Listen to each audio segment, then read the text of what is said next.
Are you afraid of honeybees? Many people are very uncomfortable around bees. They're afraid of being stung, but honeybees are generally very gentle. They're incredibly industrious and unique in the fact that they produce more than they consume. That's good for us because we get to enjoy that sweet excess. The working bee only lives for about 6 weeks. In that time, it travels hundreds of miles to forage for pollen and nectar far away from the comfort of the hive to engage with the outside world and to feed the egg-laying queen and maintain and protect the hive. Another unique skill the honeybee has is the ability to navigate to a pollen source and come back and tell the other foragers where the location is. The waggle dance is a display by a successful forager that tells the other bees the distance and the direction of the nectar source relative to the hive in the sun.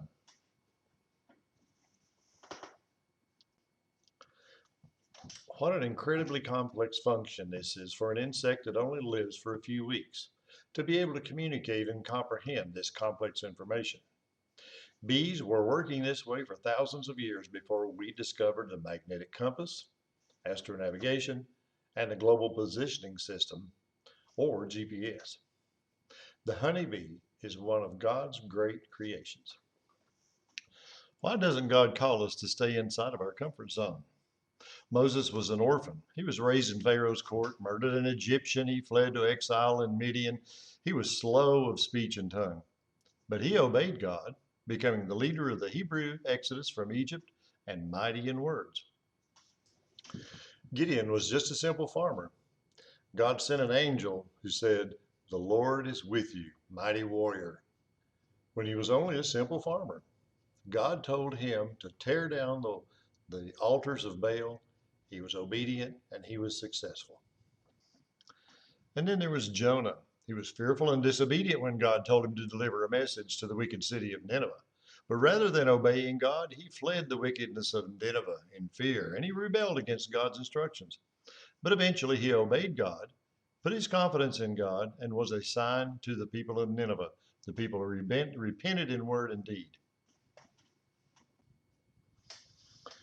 I've tried to think of anyone who God engaged to make a difference in the world while staying inside their comfort zone.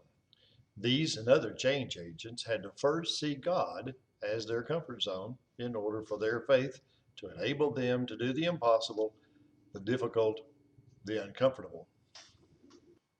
That same God who made the incredible honeybee able to navigate and communicate while only living for about 6 weeks is certainly powerful enough to support each of us through whatever ministry he calls.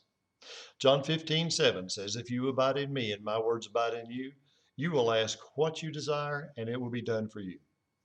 By engaging with God, our desire is God's desire.